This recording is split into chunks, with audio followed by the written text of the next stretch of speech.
ओम श्री परमात्मने नमः। ओम श्री गुरुभ्यो नमः। ओम श्री ऋषिभ्यो नमः। ओम सहनाववतु सहनौ भुनक्तु सह वीर्यं करवावहै तेजस्विनावधीतमस्तु। ओम शांति शांति शांति।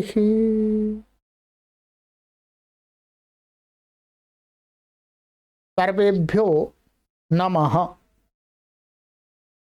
देववाणी संस्कृतं यूट्यूब चलदृश्यं प्रति भवतां भवतीनां च हार्दं स्वागतम्। मित्रों, प्रारंभिक रचनानुवाद कौमुदी न्यू कोर्स की लाइव कक्षा संख्या 56वीं कक्षा को पढ़ने जा रहे हैं।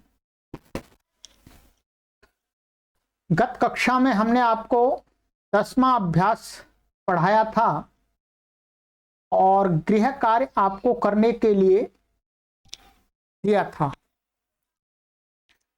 तो आपने जो गृह कार्य किया है अपनी नोटबुक पर लिखा है उसका मिलान कीजिएगा।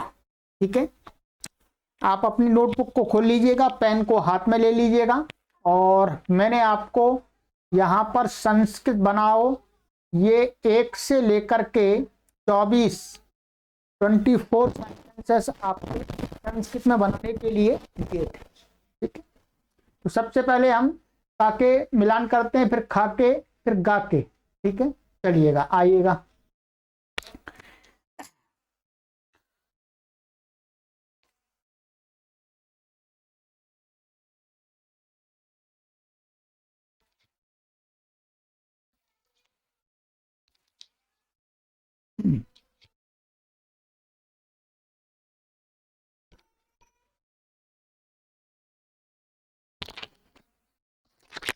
चलिएगा, दशमः अभ्यासः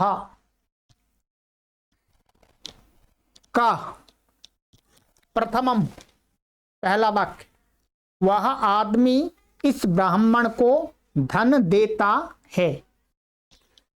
तो इसका अनुवाद आपका बनेगा, मिलान कीजिएगा। सा मनुष्यः एतस्मै ब्राह्मणाय धनम यच्छति। ठीक है, अथवा आप एतस्मै के स्थान में अस्मै का प्रयोग कर सकते हैं। दोनों में से किसी एक का प्रयोग करना है। आपने किसी एक का प्रयोग किया है तो आपका अनुवाद सही है।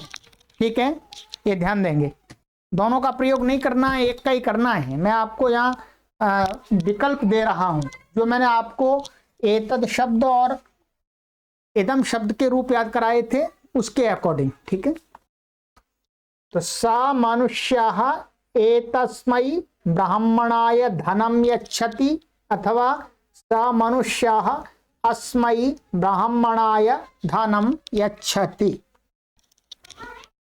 द्वितीयम्, वह सज्जन उस बालक को पुस्तक देता है। तो सा सज्जनः तस्मै बालकाय पुस्तकम यच्छति। ठीक है, मिलान करते जाइएगा। तृतीयं वाक्यम, स जनकः पुत्राय मोदकम यच्छति। इसका हिंदी में था, वह पिता पुत्र को लड्डू देता है। ठीक है। चतुर्थम, वह गुरु किस शिष्य को फल देता है। आइएगा, सा गुरु कस्मै शिष्याय फलम यच्छति। पंचमम, वह गुरु इस शिष्य को फल देता है। सा गुरु तस्मै शिष्याय फलम यच्छति, अथवा एतस्मै के स्थान में अस्मै का प्रयोग आप कर सकते हैं। ठीक है।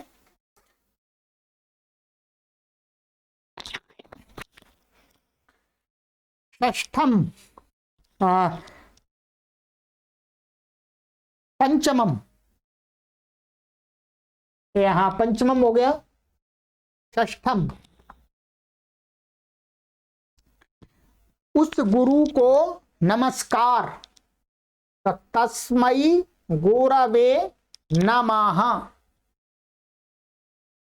सप्तमम, इस शिष्य को आशीर्वाद। एतस्मै शिष्याय स्वस्ति, अथवा अस्मै शिष्याय स्वस्ति। अष्टमम, इस बालक को फल अच्छा लगता है। कस्मै बालकाय फलम रोचते। नवमम, पुत्र को लड्डू अच्छा लगता है। पुत्राय मोदकम रोचते। ध्यान देंगे, अथवा पुत्राय मोदकाः रोचते। ये मोदक शब्द क्या है, नपुंसक लिंग भी है और पुल्लिंग भी है। इसी का आप प्रयोग कर सकते हैं, दोनों में से दोनों का अर्थ लड्डू है। ठीक है। अष्टमम, गुरु सारे शिष्यों को फल देता है। तो गुरु सर्वेभ्यः शिष्येभ्यः फलानि यच्छति। ये क हो गया आपका कंप्लीट। अब ख में आ जाइएगा। ख, एकादशम, 4 वर्ण हैं, ब्राह्मण, क्षत्रिय, वैश्य और शूद्र। तो चत्वारः वर्णाः सन्ति, ब्राह्मणः, क्षत्रियः, वैश्यः, शूद्रः च। द्वादशम, वह बालक पाठ पढ़ता है। स बालकः पाठम पाठाति। वह शिष्य लेख लिखता है। स शिष्यः लेखम लिखति। चतुर्दशम, वह शिशु चलता है। तो स शिशु चलति। पंचदशम, यह क्षत्रिय दौड़ता है। तो एषः क्षत्रियः धावति। ठीक है। अथवा इसके स्थान में आप ये कर सकते हैं, अयम क्षत्रियः धावति। दोनों में से किसी एक का प्रयोग कर लीजिएगा। ठीक है। चलिएगा, ये हो गए आपके ख। अब ग है आपका षोडशम, वह है। तो सह अस्ति।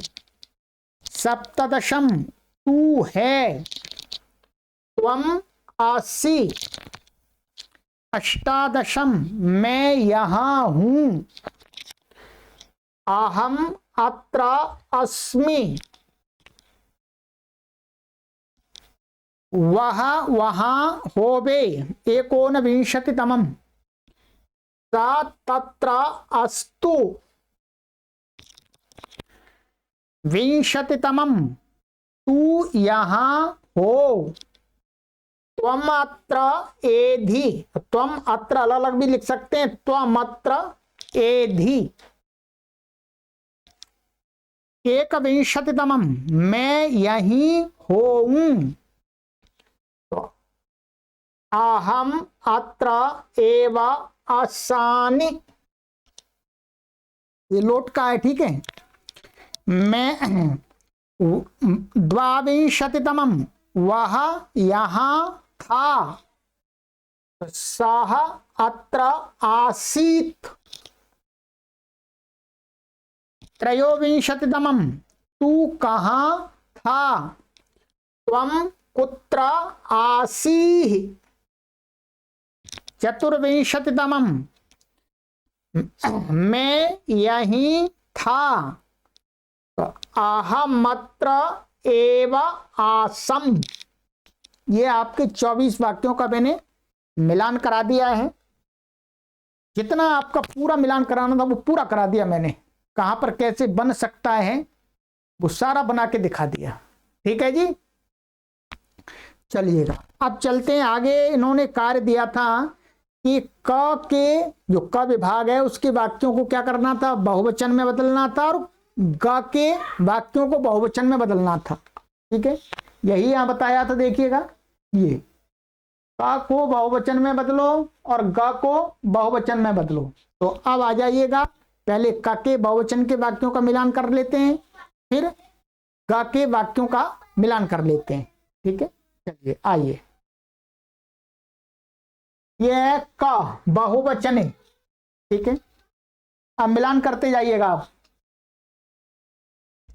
प्रथमम ते मनुष्याः एतेभ्यः ब्राह्मणेभ्यः धनम यच्छन्ति, ठीक है।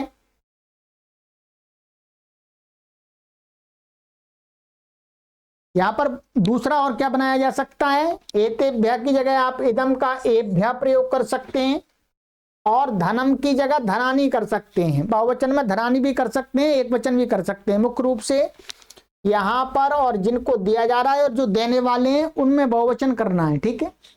पर आपने यहां पर भी बहुवचन कर दिया है तो कोई परेशानी नहीं है। द्वितीयम सज्जनाः तेभ्यः बालकेभ्यः पुस्तकानि यच्छन्ति। तृतीयम ते जनकाः पुत्रेभ्यः मोदकानि यच्छन्ति, अथवा मोदकानि की जगह मोदकाः यच्छन्ति, ऐसा भी आपने लिखा है तो ठीक है, ठीक है। चलिए चतुर्थम ते गोरवाः केभ्यः शिष्येभ्यः फलानि यच्छन्ति।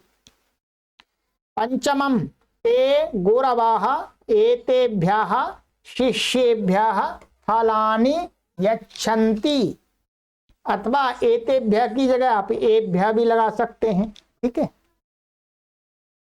षष्ठम तेभ्यः गोरुभ्यः नमः, ठीक है। ये नमा में बहुवचन नहीं होगा क्योंकि ये अव्यय है। अव्यय तो ऐसा ही एक जैसा रहता है, उसमें बहुवचन एक वचन वाली कोई बात नहीं है। सप्तमम एतेभ्यः शिष्येभ्यः स्वस्ति, अथवा एभ्यः शिष्येभ्यः स्वस्ति। अष्टमम एभ्यः बालकेभ्यः फलानि रोचन्ते। नवमम पुत्रेभ्यः मोदकानि रोचन्ते, अथवा पुत्रेभ्यः मोदकाः रोचन्ते। दशमम गोरवाः सर्वेभ्यः शिष्येभ्यः फलानि यच्छन्ति, ठीक है। चलिएगा आगे चलते हैं। गा बहुवचन है, बहुवचन में गा वाले देखिएगा। षोडशम ते सन्ति। सप्तदशम यूयम स्था। अष्टादशम वयम अत्र स्मः एकोनविंशतितमं ते तत्र सन्तु विंशतितमं यूयम् अत्र स्त एकविंशतितमं वयम् अत्र एव आसाम द्वाविंशतितमं ते अत्र आसन् त्रयोविंशतितमं यूयं कुत्र आस्त चतुर्विंशतितमं वयम् अत्र एव आस्म। ठीक है, ये बहुवचन में क और ग दोनों के मिलान करा दिए। ठीक है, अब आगे कार्य था रिक्त स्थान पूर्ति ही। ये कार्य था आपका रिक्त स्थान पूर्ति ही इसका, और एक था वाक्य बनाओ, वो वाक्य आपने बनाए होंगे, वो आपको अपने आप मिलान करें। ठीक है, रिक्त स्थान पूर्ति में मैं आपका सहयोग कर रहा हूं, बिल्कुल आपको ऐसा का ऐसा ही आपने बनाया है, ये जरूरी नहीं है। ठीक है, मैं आपको ये सहयोग करूंगा। प्रथमम में क्या है, ये लिखा हुआ था सह फलम यच्छति। अब यहाँ जो फिल करना था आपको, तो मैंने यहां पर क्या भरा है, बालकाय चतुर्थी। अब आपने कोई दूसरा शब्द भी यहां लिख सकते हैं, परंतु ये ध्यान रखना है उसमें चतुर्थी विभक्ति होनी चाहिए बस। ठीक है, जिसको दिया जा रहा है फल, तो उसमें चतुर्थी होनी चाहिए, बस इतना आपको सही ध्यान रखना है नियम का। ऐसे ही सा पुत्राय पुस्तकम यच्छति, ये मैंने पुस्तकम यच्छति अपनी तरफ से लिखा हुआ है। आप यहाँ पर पुस्तकम की जगह और भी कुछ कर सकते हैं, दुग्धम कर सकते हैं, फलम कर सकते हैं। ठीक है, कुछ भी कर सकते हैं। तो बस यहाँ द्वितीया रखनी है और यच्छति क्रिया का प्रयोग करना है, क्योंकि चतुर्थी है। ठीक है, गुरवे नमः, मैंने गुरवे लिख दिया है, नमः के योग में आप और किसी को भी कर सकते हैं। जनकाय नमः, पिताजी के लिए नमस्कार, और गुरवे लिखा हुआ तो बढ़िया है। तो यहां बस चतुर्थी लगानी है नमः के योग में, ये ध्यान रखना है, चतुर्थी वाला शब्द। चतुर्थम शिष्याय स्वस्ति, तो स्वस्ति के साथ में चतुर्थी विभक्त्यंत शब्द आपको रखने हैं। ठीक है, मैंने शिष्य रख दिया है, शिष्याय, आपको दूसरा भी रख सकते हैं, पुत्राय। साह आसीत, तो मैंने यहाँ आसीत, तो आसीत की जगह मैंने सा कर दिया है। क्या कर दिया है, सा कर दिया है। अब आप यहाँ क्या कर सकते हैं, ये ध्यान रखना है आपको कि ये प्रथम पुरुष एक वचन का है, लंग लकार का प्रथम पुरुष एक वचन का है, तो इसका जो कर्ता है वो आपको प्रथम पुरुष एक वचन रखना है। मैंने यहाँ पर सा रख दिया है, आप ऐशा भी रख सकते हैं, यहाँ पर ऐशा। ठीक है, अयम भी रख सकते हैं आप, ये प्रथम पुरुष है सभी। ठीक है, अयम भी रख सकते हैं, और जैसे बालकः भी रख सकते हैं, बालकः कोई भी रख सकते हैं। ठीक है, भवान, भवती, प्रथम पुरुष का, थर्ड पर्सन का, एक वचन का, सिंगुलर का, कोई भी आप कर्ता रख सकते हैं। ठीक है, बस इतना ध्यान रखना। पुत्राय दुग्धम रोचते, तो यहां मैंने पुत्र को लिख दिया है, आप दूसरा भी लिख सकते हैं, पर चतुर्थी व्यक्ति वाला लिखना है, ध्यान रखना है। ठीक है, इति दशमः अभ्यासः समाप्तः। ठीक है, 10 अध्याय कर लिए हमने अभ्यास। 30 अभ्यास हैं इस पुस्तक के अंदर। कितने हैं, 30। हमने 3 भाग का 1 भाग कर लिया, 3 भाग का 1 भाग कर लिया। अब 20 अभ्यास और हमारे शेष हैं बस। ठीक है, चलिएगा।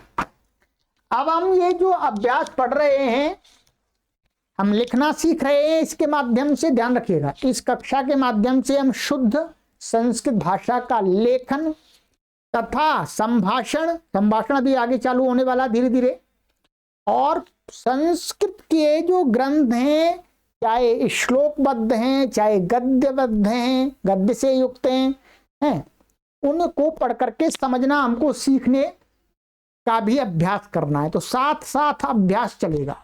ठीक है, इसके लिए मैं आपके लिए आज एक श्लोक लाया हूं। एक श्लोक पर हम अभ्यास करेंगे। पहले भी मैं श्लोक लाया था, श्लोक आज भी लाया हूं। ठीक है, श्लोक में क्या होता है ध्यान देंगे। श्लोक को आप सुभाषितम भी बोलते हैं, ठीक है, सुभाषित भी बोलते हैं, माने अच्छा इसके अंदर भाव होता है। जो भी श्लोक होते हैं उनमें क्या होता है, जो शब्द होते हैं श्लोक में पड़े हुए वो क्रम से नहीं होते हैं, माने अर्थ के अनुसार क्रम से नहीं होते हैं। जैसे हम वाक्य बनाते हैं, कोई भी वाक्य बनाते हैं तो हम क्रम से रखते हैं, पहले कर्ता रखते हैं, अंत में क्रिया रखते हैं और बीच में और भी जो भी कारकवाची शब्द होते हैं उनको रखते हैं। श्लोक में ऐसा नहीं होता। श्लोक में कर्ता कहीं चला जाता है, क्रिया पहले आ जाती है, क्योंकि श्लोक को बनाने का उसका जो नियम है वो थोड़ा अलग है। ठीक है, तो ध्यान रखना होता है कि श्लोक में जो पद जैसे पड़े हुए होते हैं उनको वैसा का वैसा ही अर्थ नहीं लगा सकते हम। ठीक है, पहले क्या करना होता है, श्लोक के शब्दों को क्रम में रखना पड़ता है।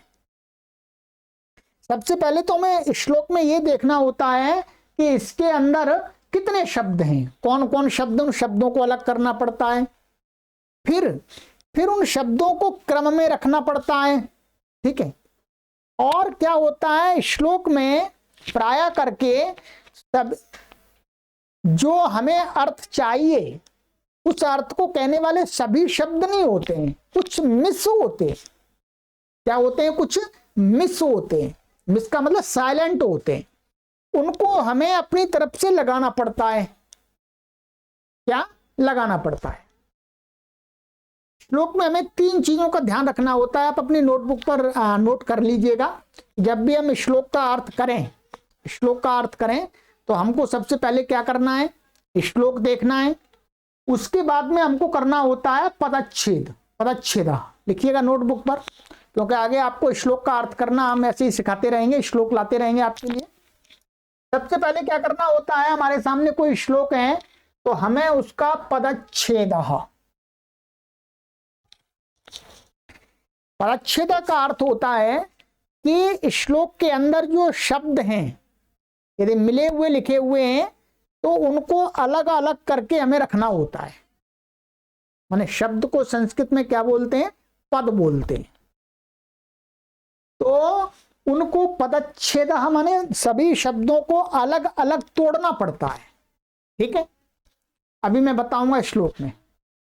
और दूसरा हमें क्या करना होता है, फिर हमको करना होता है अन्वय। क्या करना होता है, अन्वय लिखिएगा। दूसरा क्या करना होता है, अन्वय का अर्थ होता है कि श्लोक में जो शब्द पड़े हुए हैं उनका हमको अर्थ करना है तो उनको क्रम से रखना होता है। सबसे पहले कर्ता को रखते हैं और फिर बाद में क्रिया को रखते हैं। ठीक है, माने जैसा जैसा अर्थ के वाक्य के अनुसार। तो इस प्रकार से पदों को क्रम से रखना, किसके अनुसार, अर्थ के अनुसार है। अर्थ के अनुसार पदों को क्रम से रखना जो होता है उसको हम क्या कहते हैं संस्कृत वाले, अन्वयः। ठीक है, तीसरा होता है अध्याहारः।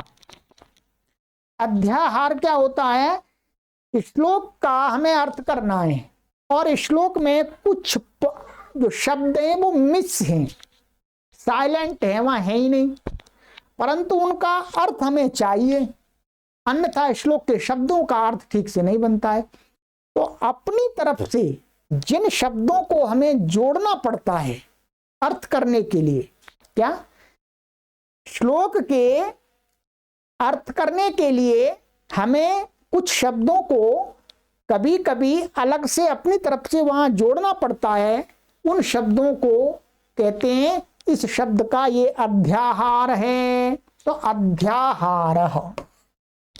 ये जरूरी भी नहीं है कि हर श्लोक में आपको कुछ जोड़ना ही है, कहीं पर जोड़ना पड़ता है, कहीं पर पूरे शब्द भी होते हैं। ठीक है, मिसिंग नहीं होती है, कहीं पर मिस नहीं होते हैं। तो अब हम आपके लिए आज एक श्लोक लेकर के आए हैं, यहाँ पर हमको अभ्यास करना है। ठीक है, अभी शुरुआत है, अभी बिगनिंग है, धीरे धीरे धैर्य के साथ आपको सीखना है। आपको इस पुस्तक को पढ़ाते पढ़ाते मैं आपको श्लोकों का अच्छा अर्थ करना सिखा दूंगा, और संस्कृत के आपके जो ग्रंथ हैं संस्कृत भाषा में लिखे हुए हैं, सामान्य संस्कृत में, कठिन संस्कृत वाले नहीं, सामान्य संस्कृत वाले, उनका अर्थ करना सिखा दूंगा जी। ठीक है, बस यही तो आपको करना है इस प्राथमिक कोर्स में। फिर सेकंड लेवल वाले कोर्स में आप पढ़ेंगे। तो चलिएगा, आइएगा, श्लोक आपके लिए लेकर के आया हूं, श्लोक का पाठ करेंगे। सुभाषितम, ठीक है, अच्छा श्लोक है।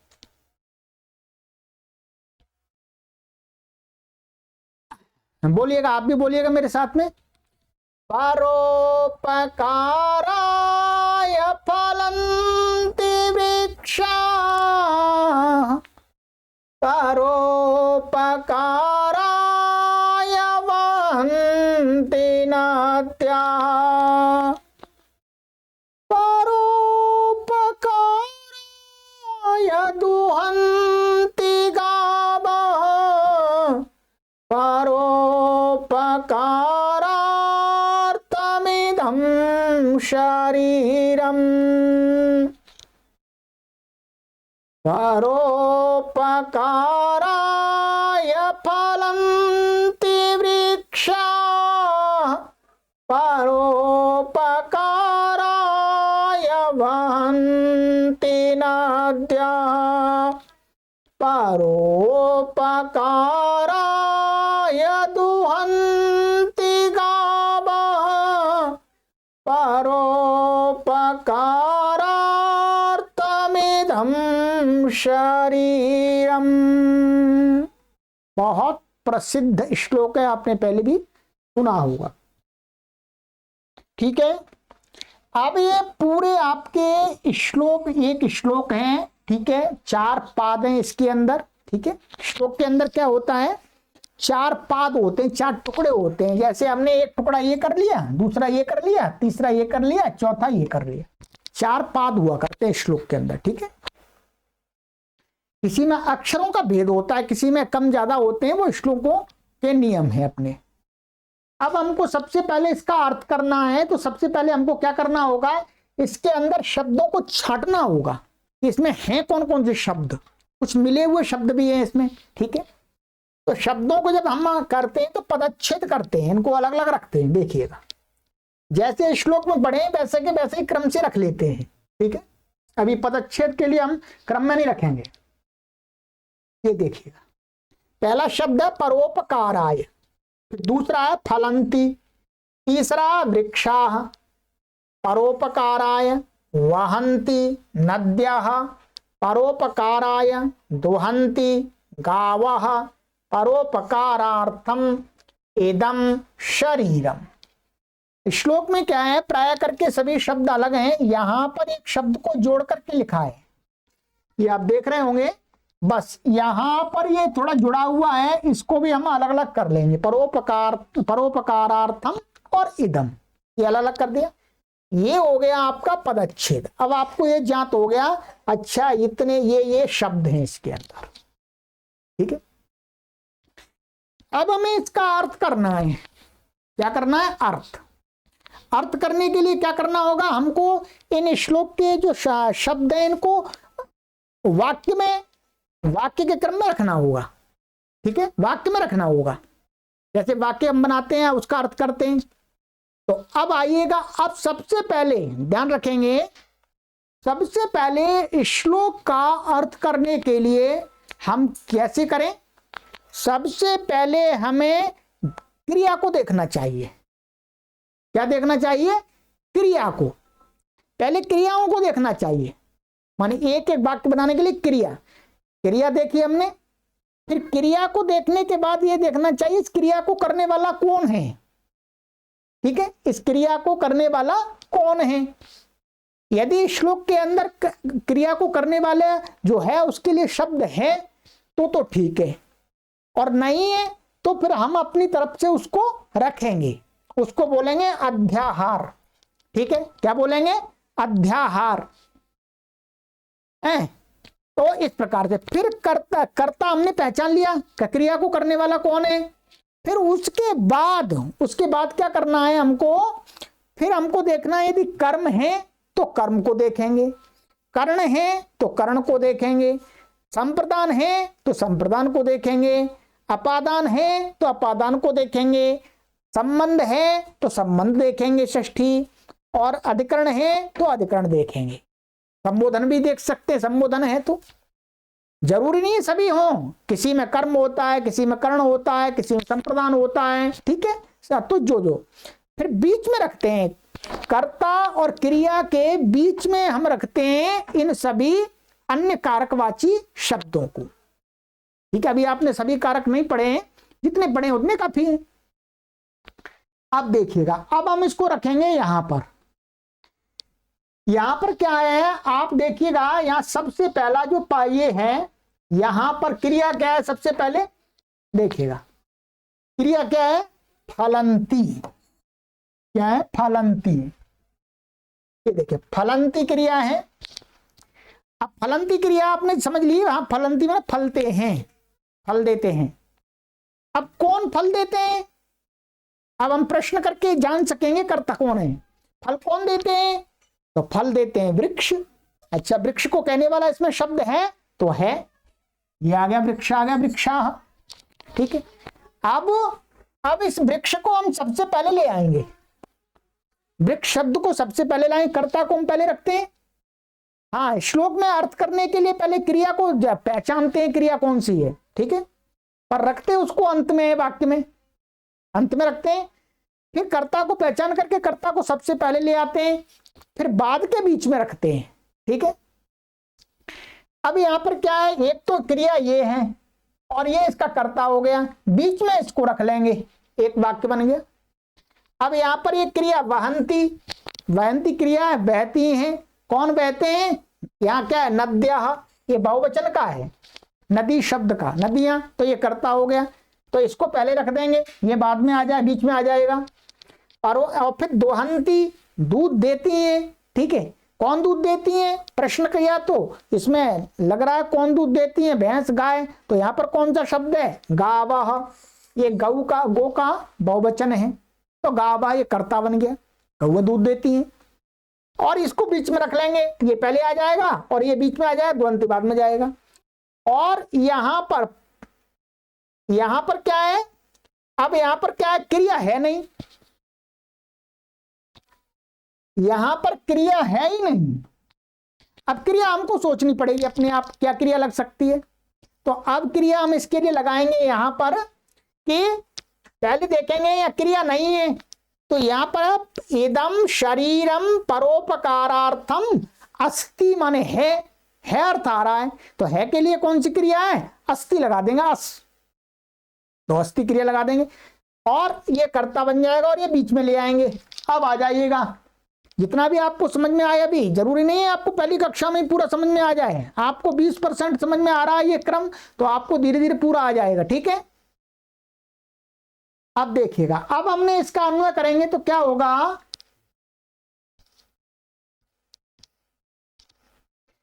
कर्ता हम लिया वृक्षाः परोपकाराय फलंती, ये एक बन गया। फिर नद्याः परोपकाराय वहंती, ठीक है, ये दूसरा बन गया। गावः परोपकाराय दोहंती, ये तीसरा बन गया। एदम शरीरम, माने यह शरीर भी अर्थ है, यह शरीर भी, मनुष्यों का यह शरीर भी, तो यहां भी के लिए कोई शब्द नहीं है, शरीर में है कोई नहीं है, तो हम यहां पर अपी लगा लेंगे यहां कोष्ठक में। ये क्या, ये कौन सा शब्द हो गया, अध्याहार वाला, हमने अध्याहार कर लिया अपनी तरफ से, यहां रख लिया। और परोपकारार्थम, परोपकार के लिए, अब क्रियापद नहीं है तो हम रखेंगे क्रियापद का अध्याहार करेंगे अस्ति, इसका हमने अध्याहार कर लिया, ठीक है। इदम शरीरम, यह शरीर भी परोपकार के लिए है, हिंदी में ऐसा अर्थ निकल के आ रहा है, ठीक है। तो हमने इन दो शब्दों का इसमें अध्याहार किया, अर्थात यहां पर इनका अर्थ तो था परंतु शब्द मिस थे, साइलेंट थे, ठीक है। अब देखिएगा, अब अर्थ करते हैं इसका, ठीक है।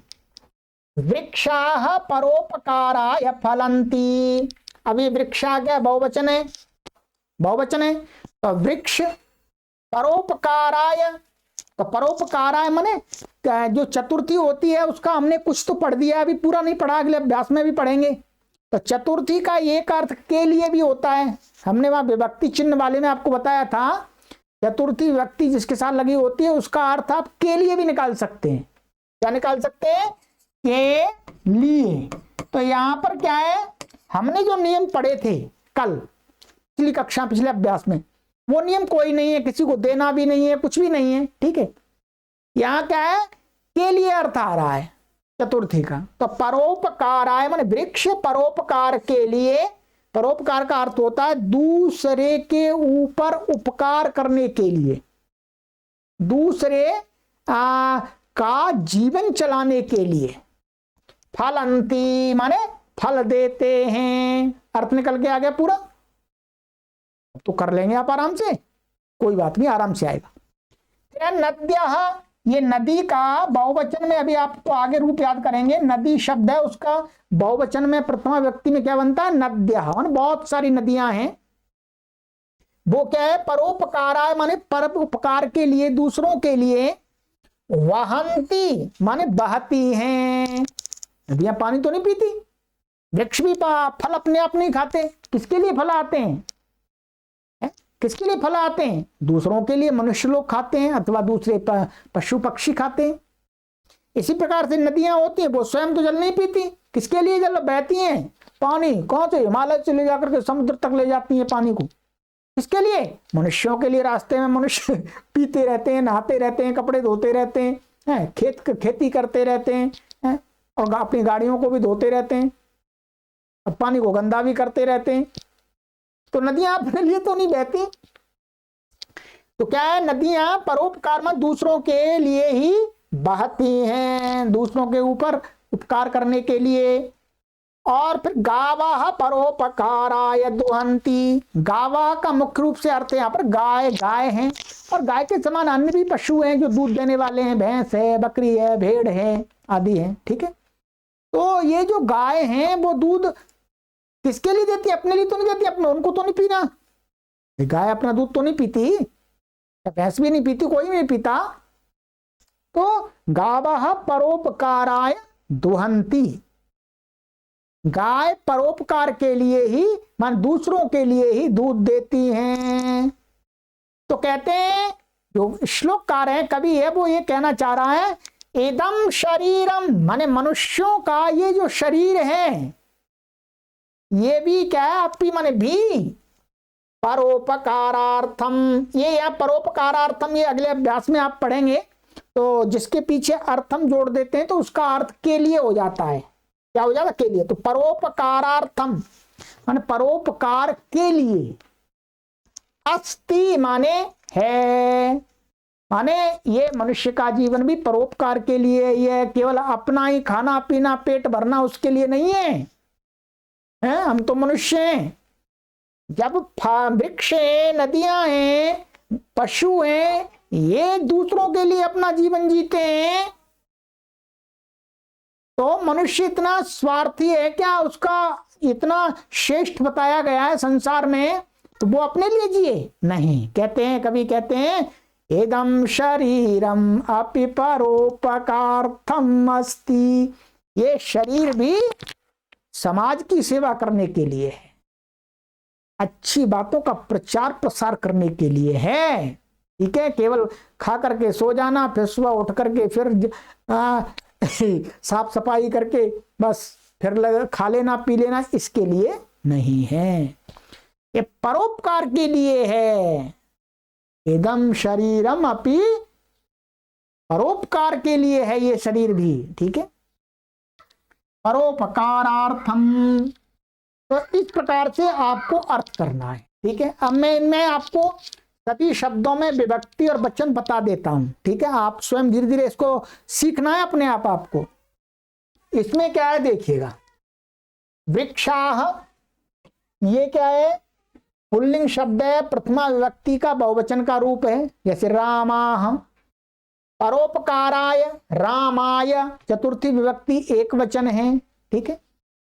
फलंती जैसे गच्छन्ति, वदंती, पठंती, वैसे फल धातु का ये फलंती, ये क्या है, लट लकार का प्रथम पुरुष का बहुवचन का रूप है। नद्यः, अभी आपने रूप याद नहीं किए, नदी शब्द का ये क्या है, बहुवचन में बनता है, नदी, नद्यौ, नद्यः, ठीक है, प्रथमा व्यक्ति। परोपकाराय चतुर्थी व्यक्ति एक वचनांत है। वहंती, वह धातु का लट लकार का प्रथम पुरुष का एक बहुवचन का रूप है। गावाहा, तो ये क्या है, गो शब्द है, ऐसा गो, गो का बहुवचन में आप आगे रूप याद करेंगे तो गो का बहुवचन में क्या बन जाता है, गावह, बहुत सारी गऊ है, ठीक है। परोपकारा चतुर्थी व्यक्ति एक वचनांतम। दोहंती, तो ये दोहा धातु है, आप आगे पढ़ेंगे तो दोहा धातु का जैसे वही रूप है, लट लकार प्रथम पुरुष बहुवचन का। और इदम शरीरम, ये वही शब्द है इदम जो मैंने आपको पढ़ाया था, ये नपुंसकलिंग में इदम ही रहता है, ठीक है, माने यह, ये क्या है, प्रथमा व्यक्ति एक वचनांत है। शरीरम, ये नपुंसकलिंग शब्द है, शरीरम है तो प्रथमा व्यक्ति एक वचनांत है। अपि, ये क्या है, अव्यय आपने पढ़ लिया है, भी अर्थ होता है इसका।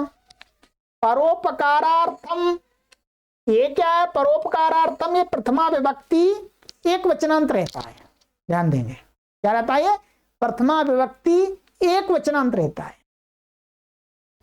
अस्ति, अस्ति ये क्या है, क्रियापद है, लट लकार का प्रथम पुरुष का अस धातु का है, अस धातु का एक वचन का रूप है अस्ति, ये रूप आपको याद करा दिए। तो अब आपको इस प्रकार से आगे हम श्लोकों का अर्थ करना सिखाते जाएंगे और अनुवाद भी पढ़ते जाएंगे और छोटे छोटे पैराग्राफ गद्यांश के भी लेके आएंगे, उनमें भी आपको अभ्यास कराएंगे, नए नए नियम पढ़ेंगे आप, ठीक है, भरपूर आपको अभ्यास कराया जाएगा।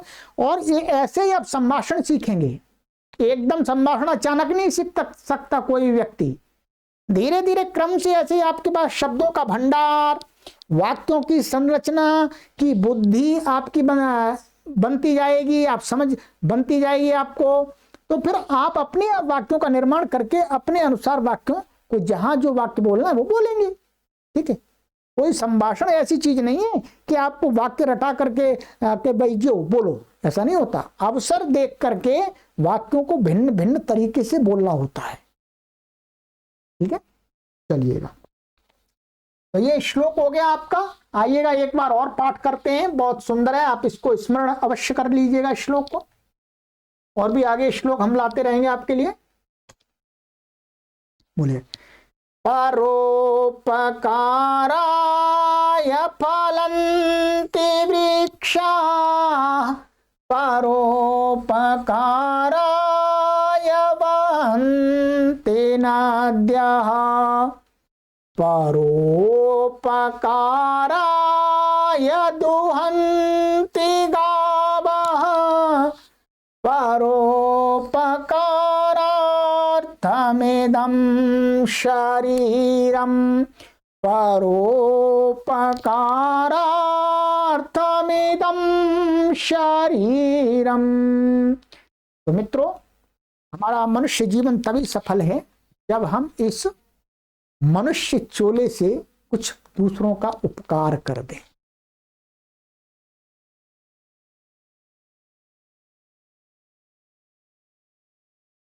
ये ध्यान दीजिए, ठीक है। चलिएगा, तो ये श्लोक हो गया। अब आगे की कक्षा में